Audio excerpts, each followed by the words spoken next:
You know the one you play for someone that doesn't have a third verse, so you talk over it a certain time every time you play the song? You like this song? Start playing for it. Okay, here's that. Of course, man. Yeah, it's tough. I wish I rewrote. I'd have a lot of cool things, but at this point in my career, I'm going for the things that come out now. Because there's something true about it. If you get to that 90% point, and it's 2 years, cut it. Call it time of death. Thank you. Yeah, I sure.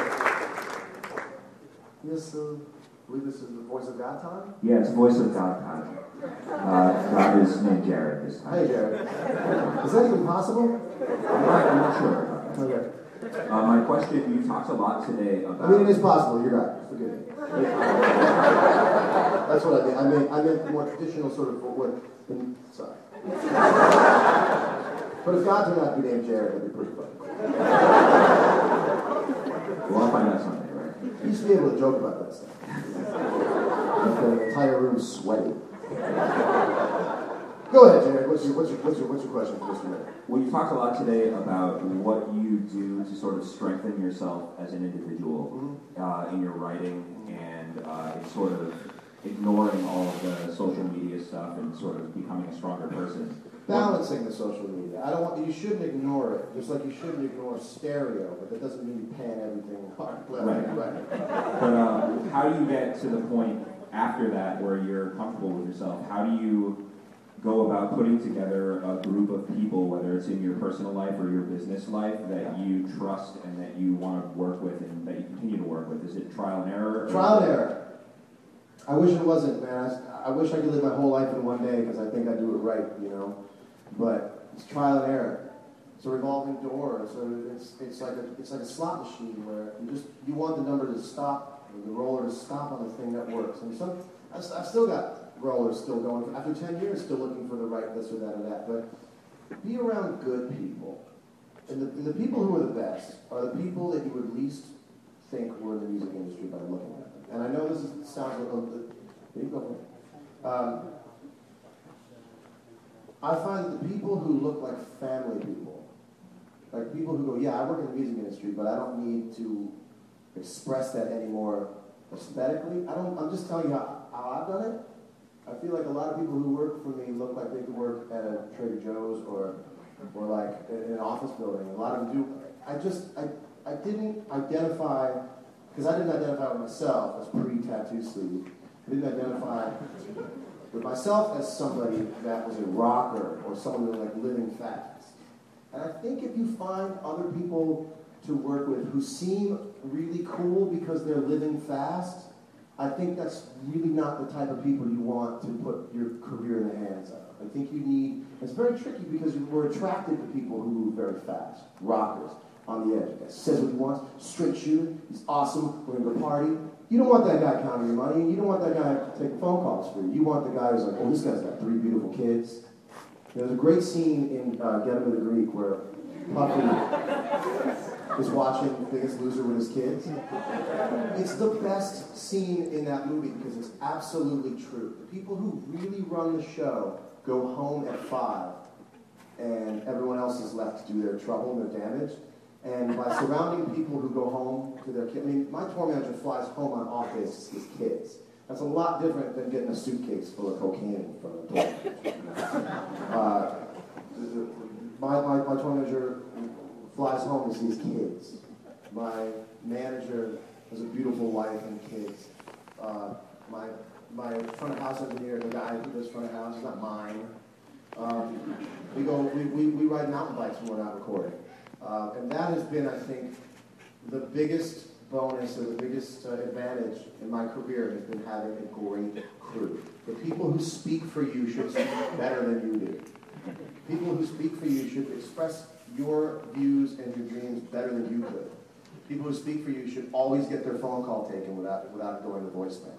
Whenever you want to work with someone, ask yourself, will someone take this guy's call, or would it go straight to voicemail? You know, and so that's what I've been able to do. If I was ever going to say I did one thing right, it is surrounding myself with really, really grounded people. I didn't have a tour bus for 2 years. I was driving a backward van, my manager said, stop trying to. You know, and he was right. He was absolutely right. You know? So that's what I would say. And I don't mean to make a superficial judgment about what anybody is wearing, but I've just found in my career that if you have to pump it really hard in everyone's face, it usually signifies a lack of solidarity within yourself. I like badasses in disguise. That's just what I mean. It's just the whole thing going on.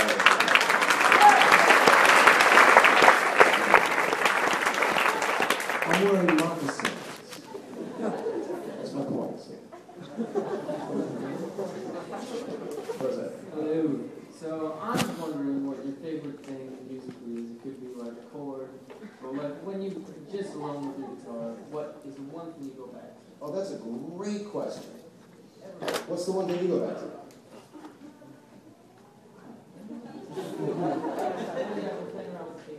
Yeah. I've gotten off of like alternate tunings. I don't like alternate tuning. I like it when I get to a place where my left hand and my right hand are in absolute tandem. It's just like feeling the left and the right hand work like one organism. It takes like 15, 20 minutes. You really have to just keep melting it down and melting it down. That's what watching Cops is really good for. Just sit, watch Cops, sit and watch a show, sit and watch one of the many Office viewings that are on television every night. You just keep playing the same thing, keep playing the same thing, the same thing. And that's really fun for me when I get to a place where I'm like, whoa. Because everything is really big. It starts off small and it gets bigger and bigger and bigger. This is fun. I can go cut, right, go boom, cut. You can't just start like that. So that's really fun to keep going down on it.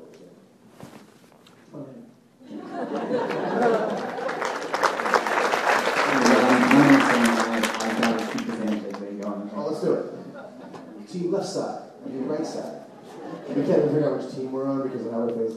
Never really got started with team left side yet, so just couldn't figure out who's who. My question is, you spoke about this a little bit, but how do you bridge the divide between writing for your fans and continuing to write for yourself? Because it's easy to make the claim, it's like, oh man, always write for yourself, and if your fans take it, that's great. But I just have fans who like the same stuff you do, I guess. You know what I do? I write stuff I think my fans would like that they don't think they would like. They're not thinking about it.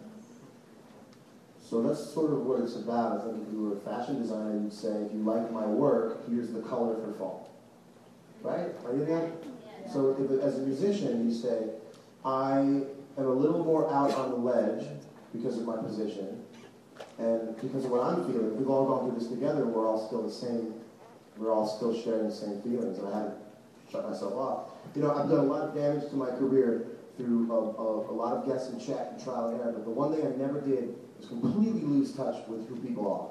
I don't have a security guy. I'll sit at the bar and let someone berate me for no reason, but I think that's more important than not going down to the bar and feeling like you're a person who just goes from hotel to hotel, because you fall out of touch. So as much as I've suffered a little bit, I feel like we're still in sync, and that the stuff I like is the stuff that you guys like, except I also want to keep pushing a little forward, so that's why there's no electric guitar on stage, because I don't want to hear that. I want to hear the acoustic, and I feel like you might not have asked for it, but if I do it right, it's what you didn't know you really wanted, and that's what you try to do, is just get on the edge of it.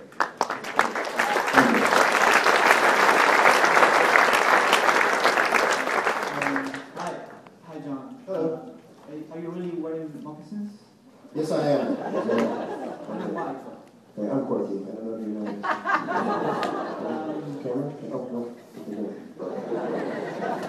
So, first of all, I think I want to thank you so much from my heart for destroying those myths that you talked about before, because I think that I don't know about the other people in this room, but at least for me, the hardest thing is sometimes not knowing anybody, that it's an example of who we want to be. Oh, thank you. So, thank you so much. You're very welcome. I want to see you guys take my job. It's the natural progression. I want to see you guys come in and take my job as